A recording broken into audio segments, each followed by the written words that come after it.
안녕하세요. 저는 40대 초반의 지방 사는 여자입니다. 보통이라는 수식어로 가득한 제 삶에 갑자기 이런 일이 생길 줄은 몰라서 이렇게 글을 쓰게 됐어요. 인생의 반쯤은 살아오니 옳고 그름이라는 게 눈에 보이는 것만은 아니고 그 안에 숨겨진 사연들은 더 많다는 걸 알게 되더라고요. 제가 시댁 시부와 시동생과 인연을 끊게 된 것도 남들이 보면 충분히 흉볼 수 있는 거라고 생각하고 있고요. 하지만 저는 아무리 생각해도 제가 그렇게 나쁘게 했다고는 생각하지 않아요. 여기 글을 쓰는 것도 정말 제가 잘못했나 싶은 마음이 들어서 다른 사람들의 의견을 들어보고 싶은 마음에 고민하다가 결정하게 된 거거든요. 저와 남편은 대학 동기로 캠퍼스 커플이었어요. 많은 커플들이 사회생활에 들어가면 헤어졌지만 저는 남편과 계속 함께했고 그 덕에 결혼까지 하게 됐죠. 결혼 후 아이를 낳고 둘이 열심히 번 돈으로 지방에 있는 아파트를 자가로 사서 들어갈 정도였으니 저희도 열심히 살아온 것은 틀림이 없었어요. 결혼 때 친정은 기댈 수도 없을 정도로 힘든 상태였고 시댁도 시모 혼자 돈을 벌어서 사느라 지원을 받을 수도 없는 상황이었어요. 시모는 워낙 꼼꼼하고 차분한 분이라 젊을 적부터 한 푼 한 푼 열심히 모아 겨우 마련한 아파트를 한 채 가지고 계셨어요. 처음에는 시모와 제가 잘 맞지 않다고 생각했거든요. 제 성격이 워낙 예민해서 특히 애 키울 때는 시모의 행동들이 하나부터 열까지 거슬렸었죠. 하지만 시모는 그런 저의 예의 없는 행동에도 참아가며 긴 시간을 기다려주고 저를 설득해 주셨어요. 그런 부분에서 제가 얼마나 많은 위안과 감사를 느꼈는지 결국 애를 키우면서 저와 시모 사이는 엄청 돈독해졌어요. 함께 전쟁을 치르는 전우 같은 느낌으로요. 친정엄마보다 시모를 더 잘 챙길 정도였죠. 시모가 이 정도니 고부 갈등은 없겠다 싶으시죠? 그런데 그렇지만도 않더라고요. 나머지 시부와 시동생이 참으로 골칫덩어리들이었어요. 시부는 쓸데없이 가부장적인 분이시라 저와 시모를 여자라는 이유로 무시하고 막 부려먹기 일쑤였어요. 돈 한 푼 벌어다 주지도 않고 시모가 벌어온 돈으로 생활하는 주제에 말이죠. 게다가 시동생은 생긴 것만 번지르르 하지 실속 없고 허풍도 심하고 겉멋이 많이 들어 누가 봐도 겉만 그럴싸한 남자였죠.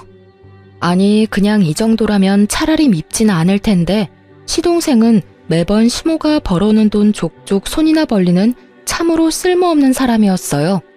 이 상황을 아는 저와 남편은 어찌 보면 필연적으로 시모를 고생시키는 두 사람에 대해 안 좋은 감정을 지닐 수밖에 없었죠. 솔직히 시모가 없었다면 시댁에 들릴 필요도 없었을 거예요. 제가 시부와 시동생에게 철저하게 실망하게 된 건 남편과 결혼한 지 8년이 넘어갈 때쯤이었어요. 그 해에는 남편과는 나이 차이가 많이 나는 시동생이 결혼을 이야기를 꺼냈죠. 시동생은 당시 번듯한 직업이 없었고 근무한 횟수가 꽤 되는데도 돈 한 푼 없이 결혼을 하게 된 상황이었어요. 솔직히 결혼이라는 걸 해보신 분들은 다들 아시겠지만 하나부터 열까지 다 돈이잖아요.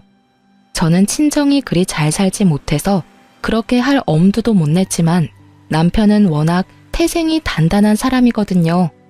그런 사람 있잖아요. 주머니에 돈 들어가면 잘 안 나오는 사람. 그렇다고 구두쇠는 아니고 정말로 필요할 때는 돈을 쓰는 그런 사람이었어요. 당시 친정아버지가 아프셔서 집안이 휘청했는데 그때 도와준 게 남편이었어요. 그리고 결혼식은 간소하게 하자고 했었고 저는 너무나도 고마운 마음으로 그렇게 하기로 했었죠. 어쨌든 이런 남편과는 전혀 다른 게 시동생이었거든요. 헐렁하고 경제관념도 그닥 없는 데다가 보여주기식 소비를 무척 좋아하는 사람이었거든요. 그런 사람이 결혼을 하겠다고 하니 처음에는 저와 남편이 말렸어요. 나이가 많은 것도 아닌데 왜 빨리 결혼할 거냐고요. 그런데 상대방 여자 쪽이 이미 임신을 한 상태라 마냥 기다리라고 할 수도 없는 노릇이었어요. 결국 시동생의 결혼 비용은 결국 시모의 통장에서 모두 다 나가게 되었어요. 전세 비용 보태달라는 게 5천만 원에 결혼식에 필요한 대부분의 돈을 시모에게서 마련했어요. 거기에다 더 열받는 건 시동생 와이프 될 사람이었어요. 서로 주고받기 없기로 하자고 이미 이야기가 끝났는데도 비싼 명품백과 다이아 반지, 귀걸이 세트를 가지고 싶다고 시모에게 직접적으로 말했다고 하더라고요. 결국 그 돈까지 마련하느라 시모는 여기저기 일을 많이 다녔어요. 방판의 식당 일에 시간 날 때는 배달 일까지 진짜 온갖 일을 다 하셨거든요. 자식이 웬수라고 결국 참다 못한 저는 총대를 메고 시동생을 불렀죠. 도련님, 결혼하는 건 어쩔 수 없는데요. 좀 약소하게 치를 생각은 없어요? 저러다 어머님 힘들어서 쓰러지면 어쩌려고 그래요. 형수가 뭔데 우리 집 일에 나서요. 우리 엄마고 엄마가 자식 결혼할 때 돈 대주는 건 당연한 거 아니에요? 그 정도도 못 해주면 그게 부모냐고요. 자식 결혼할 때 왜 돈 대주는 게 당연해요? 형은 결혼할 때 어머님한테 돈 한 푼 빌린 적 없거든요. 그리고 도련님 눈에는 제가 남처럼 보여요? 당연하죠. 형이랑 결혼했다고 제 누나가 되는 건 아니잖아요. 솔직히 가족처럼 굴면서 이렇게 선 넘는 것도 진짜 불쾌하거든요. 나 참 자기가 뭐라도 되는 것 마냥 나서기는 왜 나서? 형수가 나한테 돈 줄 거 아니면 신경 쓰지 마세요.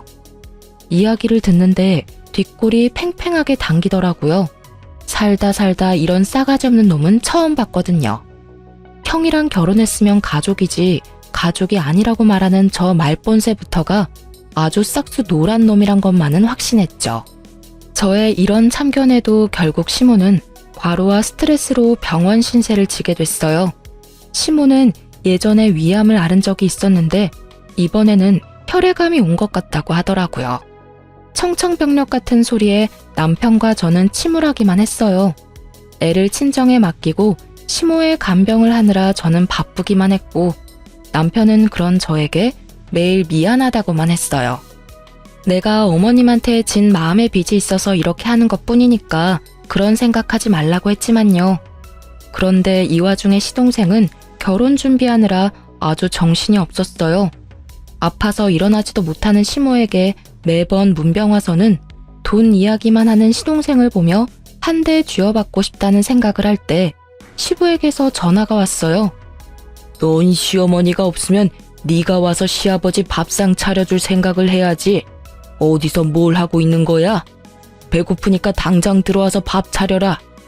소리를 들어보니 술 한 잔 걸쳤더라고요. 저는 시부에 대한 마음이 별로 좋질 않았어요.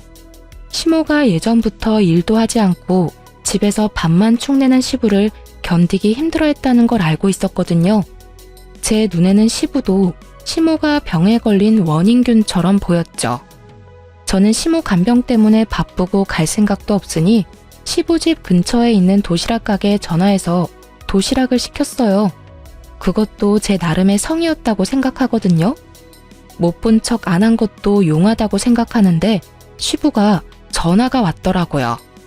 너 이딴 걸 지금 밥이라고 시켰어? 이런 맛없고 성의 없는 음식을 누가 먹어? 당장 와서 밥 차려.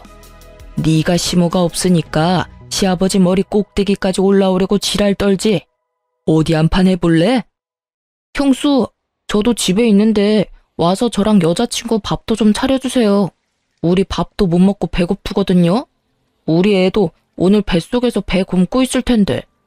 시부 옆에서 시동생까지 이딴 소리 짓거리니 저는 열이 받아서 알겠다고 전화를 끊고 김밥 3줄을 시켜줬어요. 안 시켜준 건 아니니 알아서들 배는 채우겠죠. 김밥 도착하고 전화가 또 오더군요. 전화를 받았더니 이번에는 시동생의 역정내는 소리가 들렸어요. 그런데 이번에는 저도 가만히 안 있었어요. 형수, 지금 사람이 몇 명인데 꼴랑 김밥 3줄이에요? 그리고 임신한 사람 있는 거 뻔히 알면서 이런 음식 해주면 기분이 좋아요? 상식이 없는 거야, 정신이 없는 거야? 뭐? 상식? 너 그리고 왜 나한테 반말이야, 이 미친 도련님아. 내가 분명 지금 정신이 없다고 말했지? 도련님이 저번에 나한테 저는 가족이 아니라면서. 그런데 밥은 왜 저한테 얻어먹으려고 지랄인데? 그리고 가족 중에 멀쩡하게 돈 잘 벌고 있는 남편 제외하고는 아무도 어머님 간병을 안 해서 아무 관계도 없는 내가 대신해서 간병 중이잖아. 그러면 도련님이 나한테 간병비 갖다 바쳐도 모자란 거지. 어딜 밥을 내놓으라 명령질이야? 아니요. 그럼 며느리가 돼서 시어머니 간병도 안 하려고 했어요? 그건 당연한 거지. 돈을 주고 말고 할 것도 없이. 아니 뭐 엄마가 나 때문에 병 걸린 것도 아니고 왜 갑자기 화살을 나한테 돌려요? 그럼 옆에 있는 분한테 간병하라고 하시면 되잖아. 곧 며느리 될 건데. 다이아 반지 세트랑 명품 가방까지 받았으면 할 도리는 다 하고 보내드려야 맞지 않나? 그리고 도련님, 네가 지금 돈 한 푼 없이 장가간다고 해서 어머님이 그 돈 마련하느라 과로해서 지금 암 재발한 거라고 난 생각하거든요? 도련님이 인간으로 태어났으면 어머님한테 이러면 안 되지. 그걸 왜 저한테 화내냐고요. 밥 한번 해달라고 했다고 완전 사람 쓰레기로 몰아버리네. 됐어요. 밥 해주기 싫으면 해주지 마요. 우리가 돈이 없는 것도 아니고. 결국 저의 지랄 같은 말에 시동생은 전화를 끊더군요. 그리고는 형한테 전화를 했었나 봐요. 물론 형님한테 한 번 더 혼났지만요. 병원에 온 남편이 이야기하더라고요.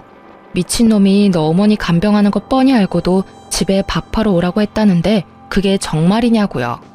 그래서 시부랑 쌍으로 그 지랄했다고 했더니 욕을 한 사발 더 해줄 걸 그랬다고 하더라고요. 그러면서 여전히 상태가 위중한 시모의 모습에 남편은 눈물만 흘렸죠. 그리고 그날 이후 한 달도 지나지 않아 시모가 돌아가셨어요. 그런데 시모 사망일에 더 빡친 일이 있었어요. 시동생이 저에게 슬쩍 오더니 말하더라고요. 형수, 엄마 재산 나누는 거에 대해서 형이랑 이야기 좀 했어요?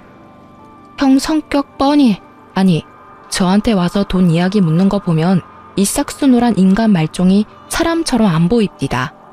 어머니 돌아가신 지 몇 시간이나 됐다고 돈 이야기를 꺼내요.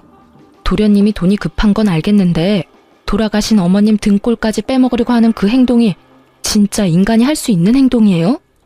열받은 제가 시동생에게 소리치자 시동생은 도리어 저에게 한 소리 퍼부으려고 얼굴을 귀신같이 일그러뜨리더라고요.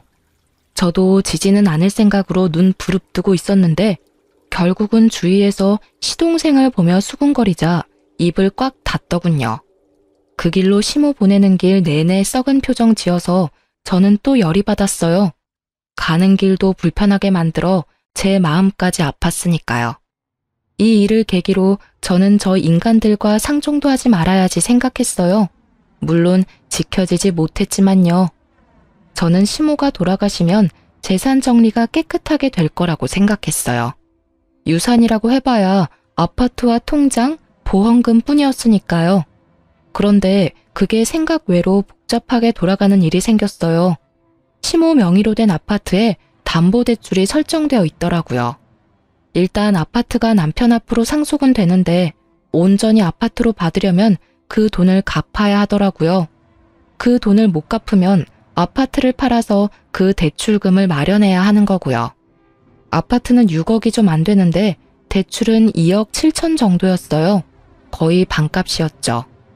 남편과 저는 시모가 이 큰 돈을 어디에 썼나 싶더라고요. 그 와중에 시동생은 아파트 빨리 팔고 자기 몫으로 반을 달라고 아우성이었고요. 남편은 일단 그 내역이 뭔지 모르고 시모가 급히 돈이 필요해서 썼을 거라고 잠정적으로 생각하고 시동생에게 딱 절반씩 나누자고 했죠. 그런데 그때 시부가 굉장히 뺀질거리면서 나서더라고요. 나도 오랫동안 같이 살았으니 그 돈에 권리가 있는 거 아니냐? 젊은 것들이 뻔뻔하게 어른을 빼놓고 이야기하는 건 좀 아니지. 재산은 나 포함해서 셋이서 나눠야지.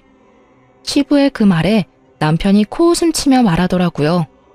진짜 남편도 아니면서 무슨 권리로 그런 이야기를 합니까? 어머니랑 아저씨가 조금이라도 금술 좋은 부부처럼 살았다면 제가 아저씨한테 하나라도 더 챙겨드렸을지도 모르죠. 그런데 우리 어머니한테 어떻게 하셨는지 기억 안 나세요? 일은 하나도 안 하면서 집에서 삼시세끼 밥 꼬박꼬박 얻어드셨죠? 그러면서 엄마 아플 때 병원 한 번 데려가 주지도 않고 그게 무슨 남편이냐고요. 실은 저도 늦게 알게 됐는데 시모와 시부는 사실혼 관계라고 하더라고요. 시부는 처음에 혼인신고를 하지 말자고 했고 시모는 마음이 상해서 결국 그 뒤에 시부가 혼인신고하라는 말을 그냥 무시하고 혼인신고를 하지 않았다고 하더라고요. 특히 시부가 일을 안 하게 된 날부터는 혼인신고하면 자식들이 더 힘들까봐 일부러 혼인신고를 안 한 것 같더라고요. 그러니 시부는 법적 상속인이 아니게 된 거죠. 말 한번 섭섭하게 하네. 나도 너희 엄마 걱정했어. 그 사람도 없는데 돈까지 없으면 지금 당장 길거리에 나 앉으라는 말이냐? 그런 법도가 어디 있어? 사실혼 관계도 혼인 관계지. 걱정하셨겠지. 우리 엄마 없으면 이제 밥 차려줄 사람 없을 거고 이제는 그 이후로 우리 와이프 불러다가 밥 차리라 할 거 아니냐고. 저번에 어머니 아플 때도 어머니 병간호하는 와이프 불러다가 밥 차리라고 했잖아요. 내가 어이가 없어서 그 이야기 듣고 진짜 다 때려 엎으려다 참았어요. 엄마 아직 살아계셨을 때니까. 경고하는데 앞으로 재산 이야기에 나대지 마세요. 어떻게 할지는 제가 결정합니다, 아저씨. 결국 시부는 남편 말에 열받았지만 대꾸는 못했죠. 자기도 이리저리 찾아봤을 거예요. 사실혼 관계라는 것만으로는 아무것도 받을 수 있는 게 없다는 걸 알았겠죠. 시부는 남편과 대화가 통하지 않으니 시동생을 이용하려 하더군요. 며칠 뒤 부동산에서 연락이 왔어요. 동생분이 너무 재촉하는 바람에 이쪽도 곤란한데 금매라면 더 싸게 내놓을 생각 없냐고요. 저와 남편은 그때 시모 유품을 정리 중이었거든요. 남길 만한 추억이 되는 물건이나 물려받을 만한 귀중품을 제외하고는 다 버릴 생각으로 정리 중이었는데 그 전화가 오니 남편은 화가 나서 시동생을 불렀어요. 그리고 그때 시모의 화장대 아래에서 대량의 장부가 나왔어요. 그걸 확인하니 시모가 써둔 가계부였어요. 그 꼼꼼한 성격만큼 10원짜리 하나까지 내역이 싹 다 적혀 있더라고요. 그리고 그걸 보다가 아파트 담보대출이 왜 생긴 건지를 알았어요. 시모가 둘째에게 대출해주고 차용증 받아놓은 게 있더라고요. 결국 남편 극대노해서 시동생 오자마자 난리쳤어요. 야, 너 이거 뭐야? 엄마 장부에 너한테 돈 빌려준 거 적혀 있던데 엄마가 너한테 돈 빌려준 거 왜 이야기 안 했어? 너 우리가 이거 못 찾았으면 돈 받을 때까지 거짓말할 작정이었어? 형, 봤어? 설마 내가 말 안 했겠어? 나도 오늘 할까 내일 할까 생각하고 있었어. 뭐 형이 먼저 알게 됐으니까 말할 것도 줄었네. 돈이 좀 필요했는데 아버지가 아파트 담보대출 받으면 된다고 가르쳐줘서 엄마한테 부탁했지. 그 이야기를 듣는 동안 남편의 흥분한 얼굴이 냉정하게 가라앉는 걸 봤어요. 아, 정말 화가 엄청 났구나 싶었죠. 그래서 제가 물었죠. 그러면 도련님, 그 대출금은 어디에 쓰신 거예요? 개인이 빌리기에는 큰 돈이고 그렇다고 도련님이 집을 가지고 계신 것도 아니고 전세금마저 시모에게 빌릴 정도면 집이 없다는 생각이 들어서 물어봤는데 돌아오는 대답에 저와 남편은 벙쪘어요. 아, 그거요? 재개발되는 곳 있는데 거기 건물이 5억짜리거든요? 근데 재개발되면 금액이 엄청 뛸 거잖아요. 그거 생각하고 빌린 거고 아직 잘 갖고 있어요. 5억짜리 집에 2억 7천을 빌렸으면 나머지 금액은 도련님 돈인 거네요? 그쵸. 그것도 은행에서 빌려서 지금 원금이랑 이자만 거의 200만 원 넘게 나와요. 솔직히 이번에 아파트 팔고 자동으로 갚으면 내야 할 대출금도 줄어드니까 저도 좋죠. 실실 쪼개며 말하는 시동생에게 남편이 결국 참지 못하고 버럭 화를 냈어요. 야, 그걸 자랑이라고. 너 장부에 어머니가 너한테 돈 빌려준 게 얼마인지나 알아? 대출금만 차용증이 있을 뿐이고 그 이후로 네가 매달 2, 30씩 야금야금 가져간 것까지 계산하면 장난 아니거든? 그런데 너 처음에 시치미 떼고 아파트 처분하고 3억 절반으로 나누자고 했지? 가만 보니까 내가 몰랐으면 너 그 돈 다 꿀꺽할 셈이었네? 네가 아파트 대출금 싹 다 가져갔으니까 넌 아파트 처분하고 남은 돈에 아무런 권한 없는 거 알지? 지금 네가 이 아파트 처분과 관련한 돈 중에 주장할 수 있는 금액은 2천만 원이 다야. 그러니까 나머지 금액은 내가 다 가져가도 할 말 없지? 그런 게 어딨어. 나도 엄마 아들이고 유산 주장할 수 있지. 그리고 엄마가 나한테 돈 빌려줬다는 거 어차피 차용증 없으면 다 필요 없는 거 아니야? 떡하니 있는 차용증을 없는 셈 치자는 거냐? 너 미쳤지? 이거 봐. 차용증을 적어놨네. 네가 지장까지 딱 찍어서. 확인이 왜 안 되겠냐고 이 모자란 놈아. 아이고 저것도 아들이라고 큰 돈 빌려주고 죽기 직전까지 일하러 다닌 어머니 생각하면 너한테 돈 한 푼도 주기 싫으니까 앞으로 내 앞에서 유산 이야기 꺼내지도 마. 내가 법적으로 정확하게 반으로 나눠서 줄 거니까. 이악 물고 말하는 남편에게 시동생도 누나를 부라리더라고요. 형이 무슨 자격으로 그딴 말하는데? 나도 엄마 아들이라고. 엄마가 나 얼마나 아꼈는지 몰라서 그래? 그래, 많이 아끼셨지. 막내라고 아주 오냐오냐 했더니 네가 이렇게 미친놈처럼 위아래도 모르고 똥인지 된장인지도 찍어 먹지 않으면 모를 놈으로 자랐지. 네가 언제부터 엄마 그렇게 생각했어? 여자 임신시켜가지고 결혼하는 주제에 엄마한테 전세금이며 예물비며 싹 다 받아가고는 아픈 엄마 병원에 있는 동안에도 병간호 우리 와이프한테 다 맡겨놓고 여친이랑 룰루랄라 잘 놀았더라. 아, 그러고 보니 전세금도 있네? 엄마가 전세금 빌려주기로 했다면서? 2천만 원 가져가고 나머지 3천만 원은 나한테 빌릴래? 나는 엄마랑 다르게 이자 꼬박꼬박 받을 건데 괜찮으면 그렇게 하고. 예물비는 네가 알아서 마련해. 대출금도 반으로 줄 텐데 알아서 잘할 수 있겠지. 너 앞으로 돈 이야기 내 앞에서 하면 진짜 호적 파버릴 거야. 그리고 이 집 팔리면 바로 짐 뺄 수 있도록 짐 챙겨놔. 결국 저희는 시모 물건을 챙겨 집으로 돌아왔어요. 집으로 돌아오는 차 안에서 남편이 그러더군요. 슬퍼해도 모자랄 시간에 저런 것들 상대하고 있으니 지금 자기가 뭐 하는 건지 모르겠다고요. 엄마 가는 길에 자식들끼리 싸우는 모습 보이기 싫은데 진짜 생각 없이 사는 저 사람들 때문에 죽겠다고 말이죠. 결국 남편은 결정했어요. 집안의 돈 정리, 관계 정리 싹 다 깨끗하게 해버리기로요. 그렇게 시모 사후에 남편은 법적으로 아무런 문제 없도록 하나부터 10까지 정리하기 시작했어요. 시모 앞으로 된 재산은 아파트와 생명보험금이 2억 정도 있더군요. 보험금이 있다는 걸 알게 된 시동생은 또 급하게 찾아와 남편에게 말하더라고요. 엄마 생명보험금은 나한테도 받을 자격 있잖아. 반은 줘야지. 나 요새 돈 없어서 힘들다고. 너 아파트 대출금 없어져서 이제 좀 살만하지 않냐? 그거만 없어도 대출금 절반으로 줄어들 텐데 왜 그렇게 앓는 소리야? 대출금 줄어든 대신에 전세금이랑 예물비 때문에 또 돈 빌렸어.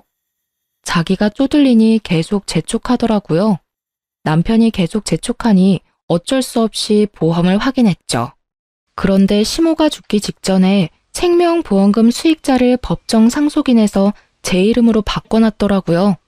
저도 제 이름이 나오니 뜬금없이 깜짝 놀랐죠. 뭐가 잘못된 것 같아서 수익자가 언제 누구에 의해 변경되었는지 확인해봤거든요. 바로 시모가 본인 담당하는 보험 설계사를 직접 만나서 변경했다고 하더라고요. 어찌됐든 보험금 2억 원이 제 손에 들어오게 됐어요. 그 이야기를 들은 시동생이 완전 발광하더라고요. 이게 뭐예요? 왜 우리 엄마가 생판 남인 형수한테 보험금을 남기냐고요? 뭐 잘못된 거 아니에요? 아들이 둘이나 있는데 굳이 며느리로 할 필요도 없었잖아요. 이거 혹시 형수가 엄마 꼬셔서 수익자 변경한 거 아니냐고요? 엄마 옆에서 알랑방구 떨면서 들러붙어 있을 때부터 알아봤어야 하는데 네 형수한테 그게 무슨 말버릇이야?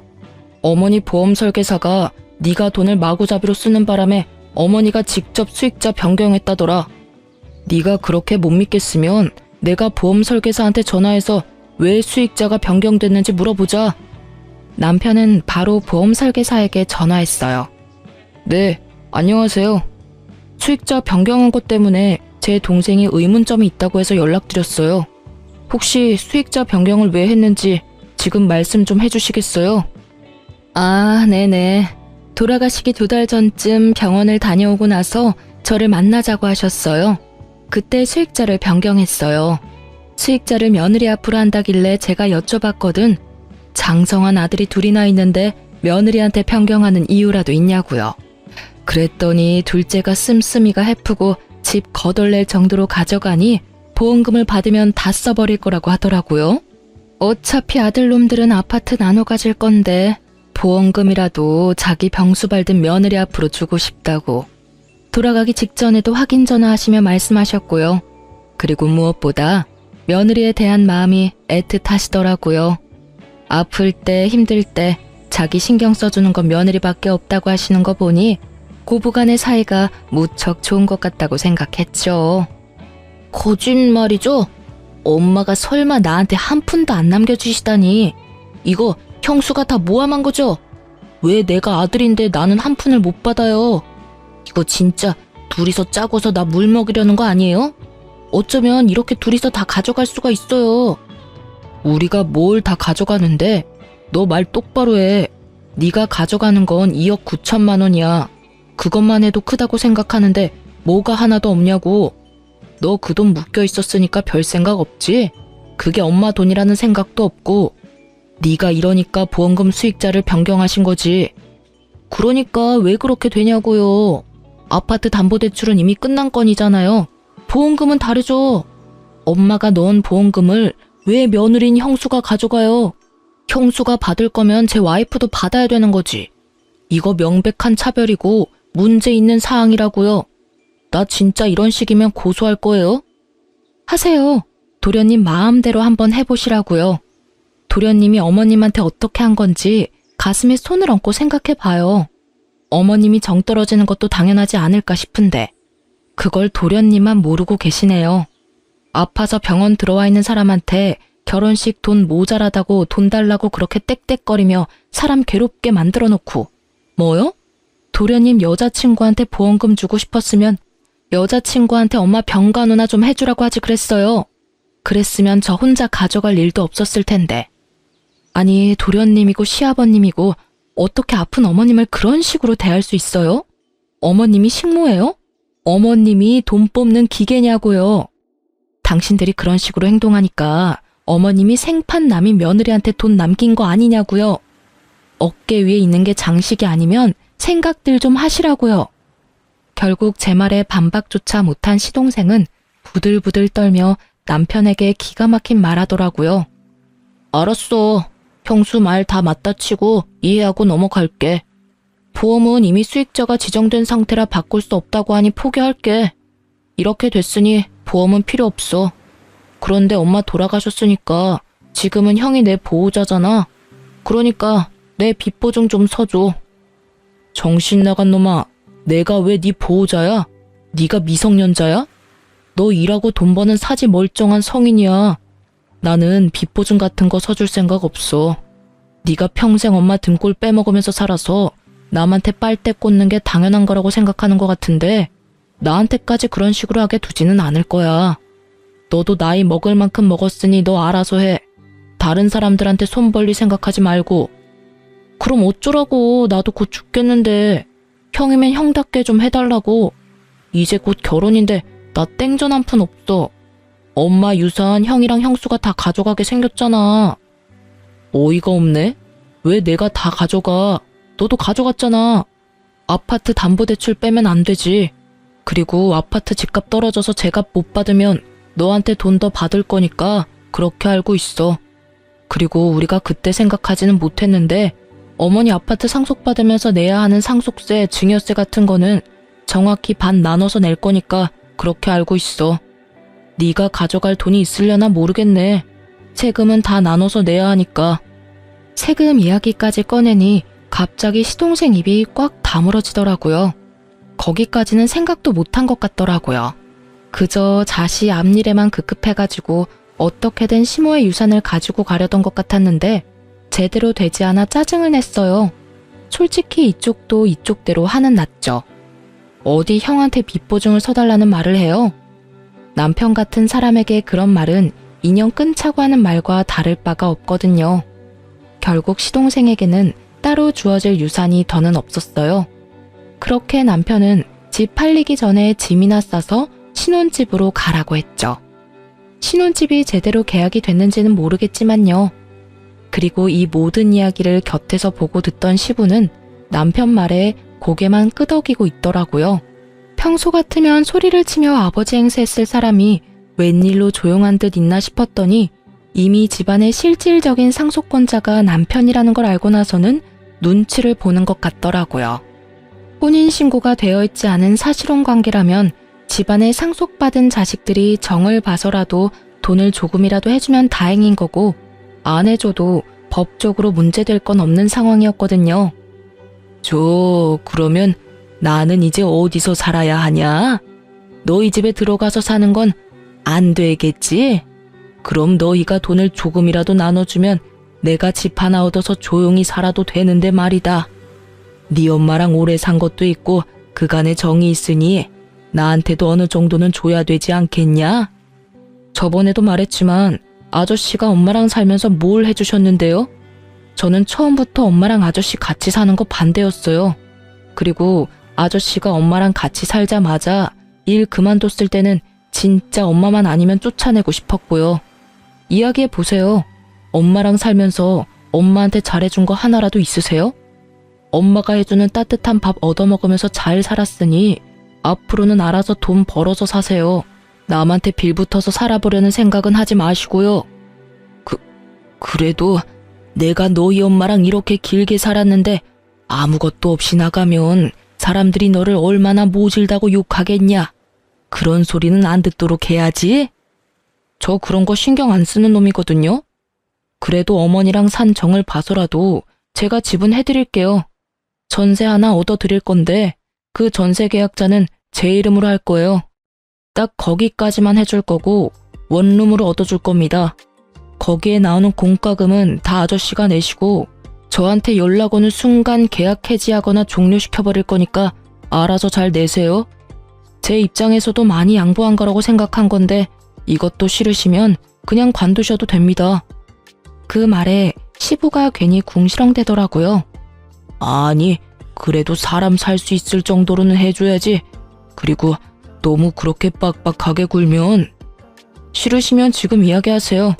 저는 어차피 아저씨도 사람들 눈도 신경 안 쓴다니까요. 그럼 하지 말까요? 아니야. 그것도 감사하게 받아야지. 그런데 나가는데 뭐 이삽이라도 좀 줘야지. 그 말에 남편이 열받아서 시부에게 소리치더라고요. 그 시간에 나가서 일자리나 알아보시라고요. 15년을 남한테 얻어먹고 사니까 이제는 아예 일도 하기 싫으세요? 아니면 이삽이 줄 테니까 집도 없던 일로 하실래요? 결국 시부는 깨갱하고는 남편에게 아무 말도 못하더라고요. 그렇게 가부장적으로 굴며 자기가 윗사람이라며 거들먹거리던 시부는 낙동강 오리알 신세가 되고 말았죠. 솔직히 이렇게 될 줄 알았어요. 처음부터 시모에게 잘해주었다면 남편은 분명히 시부를 극진히 대접해줬을 겁니다. 돈이 아무리 들어도 사이좋은 부부처럼 보이기만 했더라면, 술 먹고 매번 행패 부리고 시모를 식모처럼 부리지 않았더라면 최소한의 생계는 유지할 수 있도록 해줬겠죠. 본인 인생 지옥길에 들어선 줄도 모르고 시모 돌아가실 때까지 잘난 척 거들먹거리며 행패 부리던 시부는 결국 이렇게 인생 말년에 혼자 호래비 신세를 면치 못하게 됐어요. 게다가 그렇게 사이가 좋던 시동생도 시부를 못 본 척하는 바람에 시부는 더 괴로워하는 것 같더라고요. 자기가 뿌린 씨앗, 자기가 거둔 거죠. 결국 이때 이후로 남편은 일사천리로 상속과 관련한 일들, 시모의 사망과 관련된 일들을 모두 정리했어요. 그리고 시동생이며 시부 얼굴은 보고 싶지도 않다고 하며 이야기가 나올 때마다 치를 떨었죠. 그래도 어머니 생각이 많이 났는지 납골 땅은 자주 들르더라고요. 그렇게 조금씩 시모의 빈자리가 차츰차츰 메워질 때쯤 시동생이 매우 급한 일로 저희 집을 찾아왔더라고요. 남편이 정말 싫어하는 얼굴을 했지만 결국에는 집 안으로 들여 이야기라도 들어보자고 했어요. 형, 진짜로 좀 도와줘. 나 파산하기 일부 직전이야. 무슨 소리야? 너 아파트 처분해서 대출금 줄었잖아. 그게 아직 몇 달 지나지도 않았는데 뜬금없이 웬 파산인데? 들어봐. 내가 그때 2억 7천 주고 산 건물 기억하지? 내가 그거 진짜 정확한 정보로 산 건데 재개발 코앞에서 엎어졌어. 지금 그거 완전 허름하고 수익도 나지 않는 건물이라 사려는 사람조차 없어. 그 이야기를 듣는 남편의 미간이 찌푸려지더라고요. 이미 이야기 처음부터 남편의 심기를 건드리는 말들이 나왔거든요. 그럼 질질 끌 게 아니라 팔아야지. 헐값이라도 팔아야지. 본전 보고 판다는 생각을 하니까 대출 원금의 이자까지 아직 나가고 있는 거 아니야. 나도 그 생각했지. 팔려고 했는데 산다고 전화 온 사람들 전부 다 가격을 완전 후려쳐서 부르는 거야. 본전은 못 돼도 어느 정도 선이라는 게 있잖아. 근데 반값 이하로 부른다니까. 지금 그 건물에 들어간 대출 원금보다 싸게 부르면 내가 불이익이잖아. 그래서 팔지도 못해. 근데 너 그 건물 아파트 담보대출 자동으로 갚아지면서 대출금 반은 사라지지 않았어? 근데 왜 대출금 내느라 똥줄이 빠지는데? 내는 원금이 줄었으면 100만 원 정도가 세이브 될 건데? 그거? 사실은 그 옆에 있는 건물도 재개발된다고 해서 대출 땡겨서 샀거든. 정말 작은 건물인데 쓸만한 땅이야. 그것도 재개발이 될 줄 알았는데 안 됐더라고. 그래서 그것도 팔아야 하는데 그건 더 안 나가. 그 이야기를 듣는 저와 남편은 고개를 절레절레 저었어요. 이건 뭐 스스로 자기 무덤 연락에 파고 있으니 도와줄 수가 없겠더라고요. 솔직히 그 돈이 생활비로 나가서 빌린 돈이라면 갚아줄 생각도 있었어요. 살다 보면 그런 일도 있잖아요.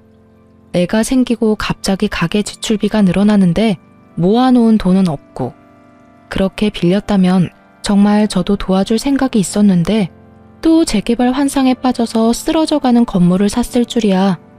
생각지도 못한 이유에 저는 맥이 탁 풀려버렸어요. 차라리 파산하고 개인회생을 신청하는 게 본인에게는 좋은 일이 아닐까 하는 생각도 들었을 정도였죠. 형수, 제발 나 좀 도와줘요. 어차피 형수 앞으로 엄마 보험금 나왔잖아요. 그거에다 형이 받은 아파트 처분한 돈이면 넉넉하잖아요. 한 1억? 아니, 1억 5천 정도만 빌려줘요. 저 건물 팔리면 갚아줄 테니까. 제가 왜 그 돈을 갚아줘야 해요? 그리고 어머님이 남긴 피 같은 돈, 그런 곳에 쓰고 싶지도 않아요.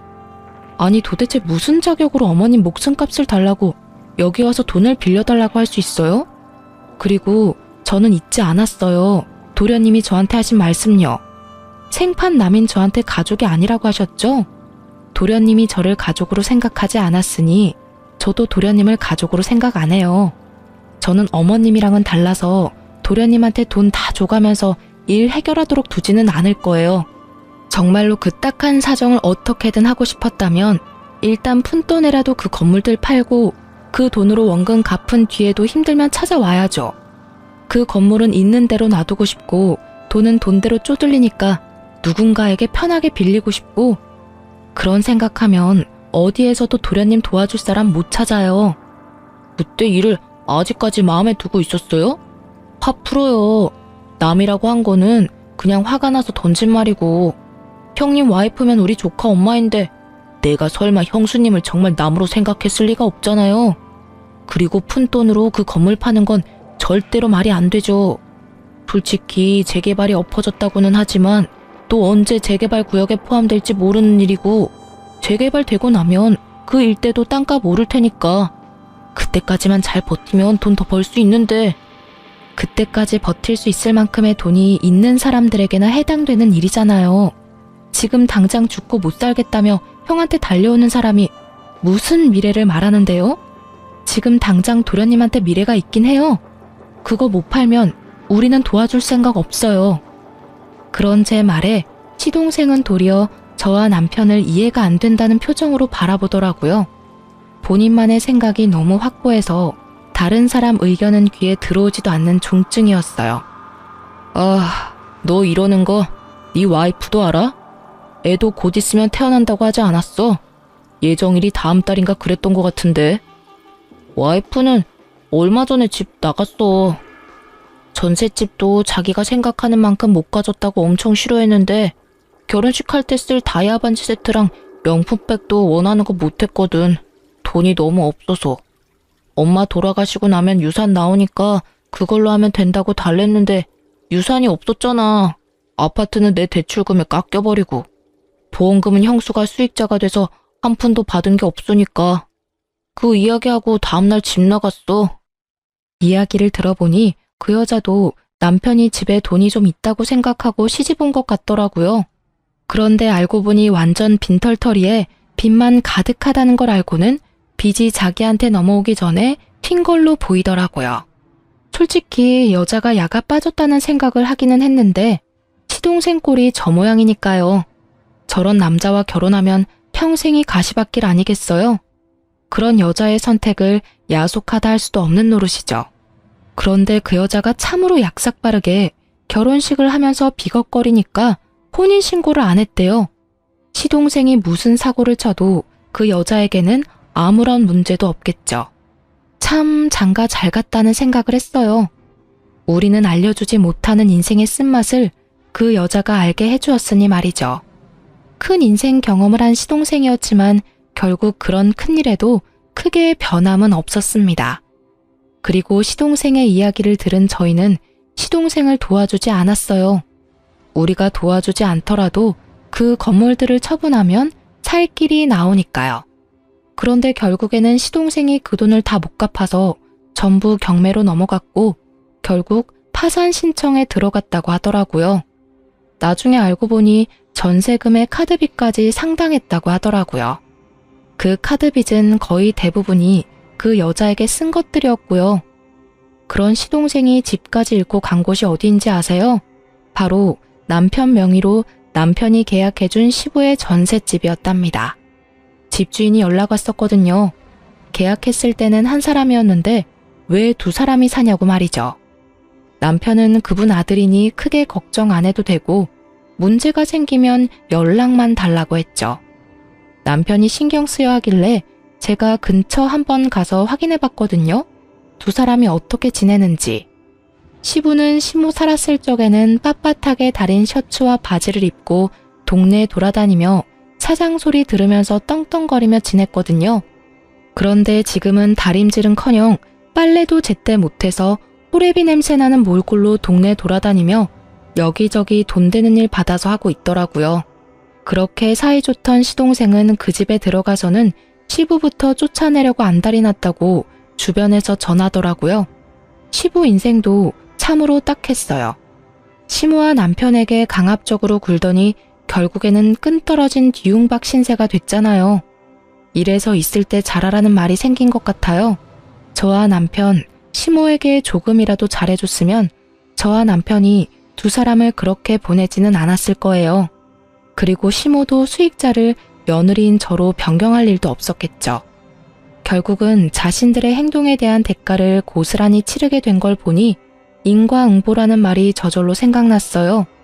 스스로 열심히 지옥길 걸어가는 걸 충분히 옆에서 말렸음에도 역시나 포기하지 못하는 걸 보니 앞으로도 우리 부부와 만날 일은 없을 것 같아요.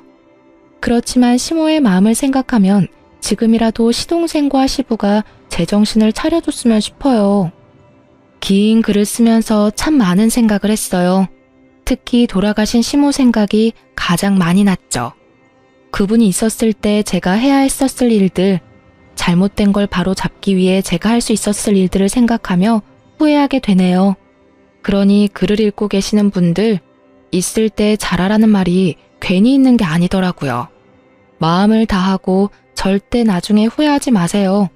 시동생과 시부를 보면 그게 딱 와닿아요. 앞으로도 후회 없이 열심히 하루를 살아갈 거예요. 긴 글 읽어주셔서 너무나 감사합니다. 모든 이들의 앞날에 축복이 깃들기를 바라며 이 글을 마치겠습니다.